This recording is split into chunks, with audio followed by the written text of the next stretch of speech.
Tennessee, you've probably passed a cotton field a time or two. You may have admired its beautiful foliage in the summer or been stunned by its snow-white brilliance in the fall. But have you ever thought about how this field of cotton impacts you? You probably realize that your t-shirts, shorts, or blue jeans are made from cotton. But what about the cereal you had for breakfast or the potato chips you plan to snack on later? Well, believe it or not, they come from cotton too.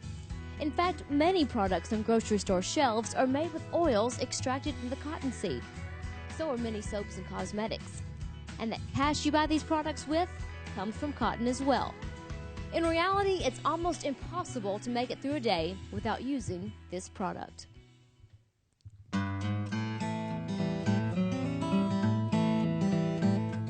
Cotton has been cultivated for more than 5,000 years. Once a wild plant, our ancestors soon realized its tremendous value and developed cotton as a crop. Producing cotton was very labor-intensive, and until the 1950s was mostly done by hand. But with more and more people demanding cotton and fewer acres available to grow it, the old days of horse plowing and hand picking fell to the wayside.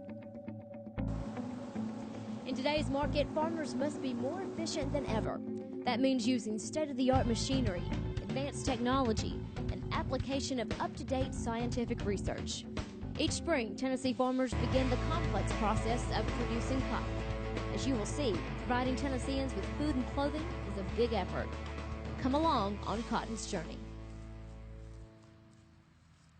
Cotton is one of the biggest cash crops in Tennessee, and each year between 300,000 to 700,000 acres are sown. In return, cotton pumps more than $3 billion into the state economy. Tennessee farmers begin cotton planting every April. Because of cotton's long growing season, and since Tennessee is on the northern end of the cotton belt, it benefits the state's farmers to plant early in the year. But growers must be sure the soil is warm enough to germinate the seed. The development of cotton varieties that mature earlier has been extremely helpful to the state's producers.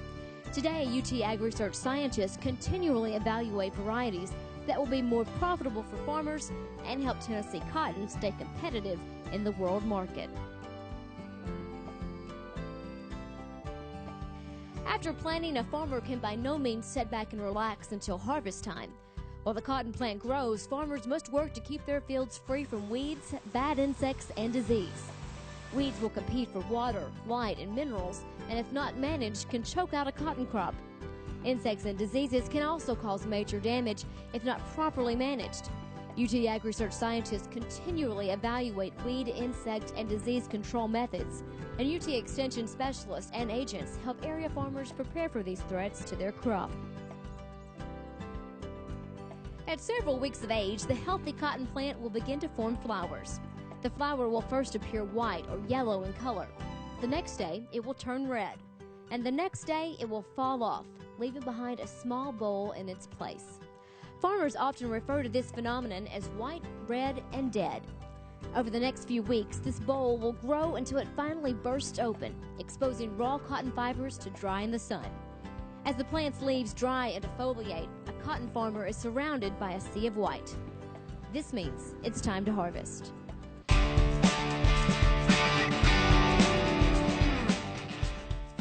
When cotton was hand-picked, a good picker could harvest about 200 pounds in a day. Today's mechanical pickers can harvest 200 pounds in 90 seconds. These pickers use rotating spindles to pick or twist the cotton from the burr. Then a high-velocity stream of air blows the cotton to the basket. Many cotton pickers are now equipped with yield monitors and global positioning systems. This technology allows the cotton yield to be continually monitored and helps farmers determine areas of the field where seed or fertilizer rates should be adjusted to get the best results. After cotton is picked, it is dumped from the picker to a boll buggy. Then the cotton picker returns to the field. During harvest time, it is important that the picker spend every available second picking cotton. The boll buggy travels to a module builder to dump its load. Once cotton is dumped into the module builder, it is packed into a dense block. The tighter the module is compacted, the better it sheds rainfall from the sides, and the less seed cotton is lost during storage and transportation. The module is also covered with a specially designed tarp for additional protection from weather elements. Once the tarp is in place, the module is released. 8 feet wide, 8 feet tall, and 32 feet long, the traditional module will weigh in at 20,000 pounds. More recent advances in technology look to further increase efficiency by eliminating the bowl buggy and module builder.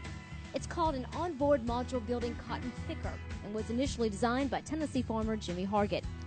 The module picker harvests at about the same pace, but it builds a cotton module while it picks.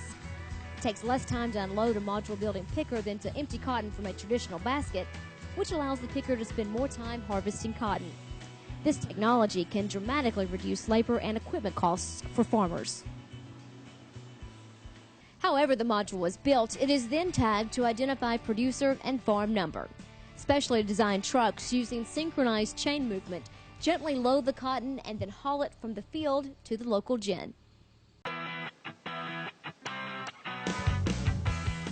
The purpose of cotton ginning is to separate the cotton lint from the cotton seed. At the gin, the modules are placed on a feeder. The feeder removes any trash like grass or leaves on the bottom of the module. A machine also removes sticks and burrs from the cotton before it reaches very fine-toothed saws that separate the lint from the seed. The seed goes to a crusher to extract the oil that will go into a variety of food products, from crackers to salad dressing. The meal that is left over once the oil is extracted goes into animal feed. When it comes to cotton, nothing is wasted. Meanwhile, the lint goes through lint cleaners before it reaches the condenser and ultimately the gin press. The cotton is compacted into a 500-pound bale. This single bale could make more than 300 dresses or more than 1,200 t-shirts. Eventually, the bales from this gin will be shipped to textile mills and then transformed into products you want to buy. This cotton bale will eventually be worn, slept on, and wrapped around hundreds of people.